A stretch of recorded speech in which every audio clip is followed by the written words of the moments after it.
want, what you want.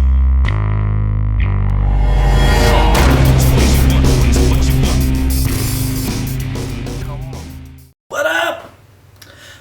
Tonight I got pointed towards a certain pastor named Joshua Feuerstein.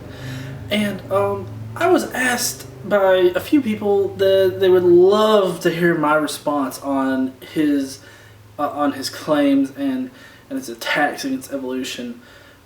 So he made two videos, and I'm going to try to hit the highlights of them. So they're going to be cut up, but I do want to address some of the bigger points.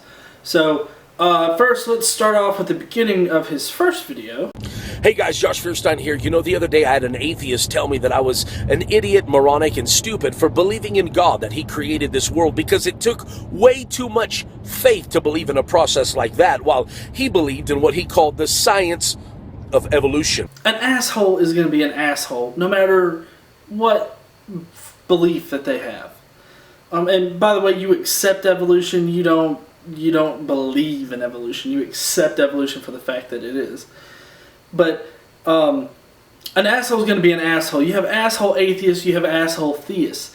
I've gotten numerous physical threats and threats of death through my multitude of pages. And of course, every time that I ban one, it's always about, well, I don't agree with their point.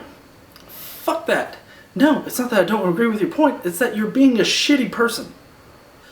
Now, with all of the asshole stuff, out of the way, I just have to say, in this video, this first one, you really do look like Fred Durst fucked Kevin James and they had a baby. Because evolution is not a science, never has, and never will be. Why? Because it cannot fit within the parameters and parentheses of science for one simple reason. It was never observed. That's why it's not science. That's why it's called the theory of evolution. Okay, let's stop right here. Okay, Josh, evolution is a scientific theory, and apparently you can't use a dictionary because scientific theories are supported by facts. They allow themselves to be disproven, but they are supported by facts. And so you can't say that because it's a theory, it doesn't fit in science, because science produces theories. That's the one thing that it does do, is it produces theories. It also allows for those theories to be proven wrong, which is pretty contradictory to your dogma. You want me to believe that in some accidental cosmic bang, that out of that was created one cell, and from that one cell that all life springs, every plant, every animal, every single human being, and that somewhere along the way, over years and years, we mysteriously and magically all develop different wills, and we all develop different characteristics and traits, all because we willed it in our... I mean, you really think that everything came from one single cell? How much faith does that take? Now, oh my! Wow. That is by far the worst explanation of evolution that I've ever heard, honestly. Let's actually explain this a little bit.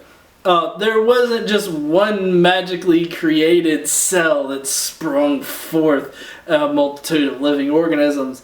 This was something that happened naturally, and so if it's happening naturally, it's going to happen in several places. So it's not that one cell was created, it's that cells started to form.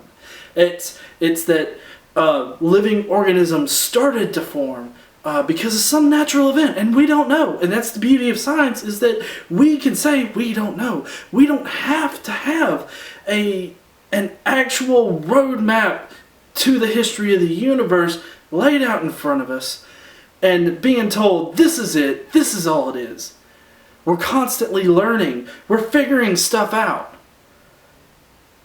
So your whole summary of what evolution is completely false. Your first indication of this is when he starts using magic. I'm sorry, but you're a creationist. And you believe God took up some dirt, rubbed it in his hands, And then with all of his wishing will and might, he went, whew! Adam. I realize that you say that evolution is in science. And yet if we go back to science, the one thing that science demands, maybe you've heard of something called the law of thermodynamics, which means that chaos can never produce order. Look at the world that we live in. The sun goes up, the moon comes out, we travel around the sun, we have years, we have days, we have seasons, the tide comes in and out. Everything works like a clock. It has order. And yet, you cannot argue that a world that has order came out of an accident because it defies the very logic and laws of science. Okay, so second time you're wrong here, Josh, because that is not what the second law of thermodynamics means. If you'd actually pick up a science textbook instead of that one fucking book that nobody reads, except for atheists, then you might actually know what it is. And the second law of thermodynamics is that stuff breaks down over time. Stuff loses energy. As energy is changed into different forms, it loses some energy in that process. But here is the awesome situation that just so happens to occur here. In reality, we're not a closed system. Not in the least bit. Earth, if you just want to take Earth, we get energy from the sun. The sun's energy interacts with life on Earth. It's the reason why we have life on Earth. It's the reason why life is able to thrive here. So your assertion of the second law of thermodynamics really needs to go back to some basic high school science. What if I were to tell you that somewhere in Oklahoma a tornado rolls through a junkyard full of a bunch of old cars, and somewhere on the other side of that tornado, out of that junk pile, it magically produces a perfectly red, shiny, working Lamborghini? You would tell me I was nuts. You would tell me that I had lost it. You would probably try to admit me into the psychiatric ward. Why? Because that is absolutely stupid. I mean, how much faith would it really take to believe something as idiotic as that? Okay, I want to reiterate that it doesn't take any faith for science. Every time he brings up faith, I suggest taking a shot or something. It's the only way to combat that kind of stupid. And yeah, Josh, I agree that it would be stupid for somebody to just have faith that that happened. Because you know what? Once again, that is not how evolution works. And yet that's exactly what science believes. Science believes that in this accident came this perfectly working earth with human life and with people and animals and plants and seasons and days and hours and rotates. I mean, the atmosphere, everything in earth was created perfectly. And I'm telling you, that could never happen through an accident. It had to be by intelligent design. Okay, you just simply saying that it couldn't have happened that way isn't proof. It isn't a good reason to totally dismiss cosmic evolution or evolution in general. And your whole assessment of what science believes, science doesn't believe shit. Science is a way of understanding our reality.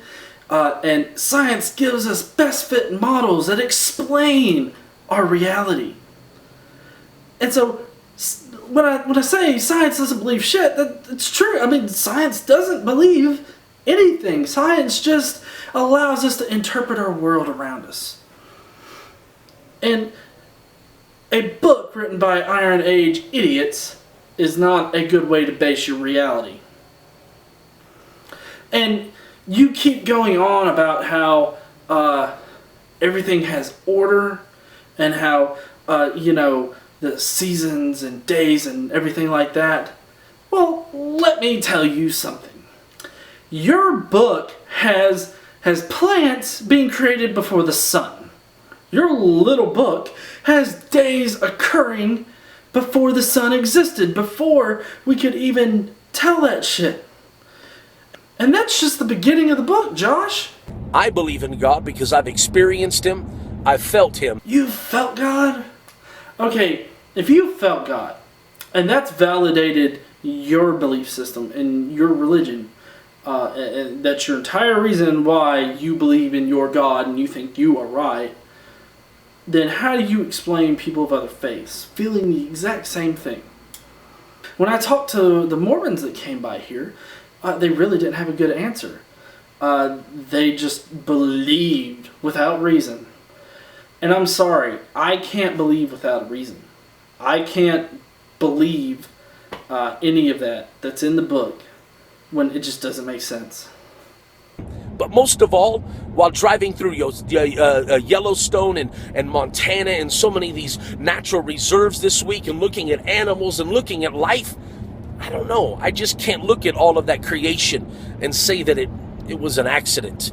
I have to say that creation has a creator. Yes, it is amazing. This world that we have is very amazing. It is. We are so lucky to be here right now.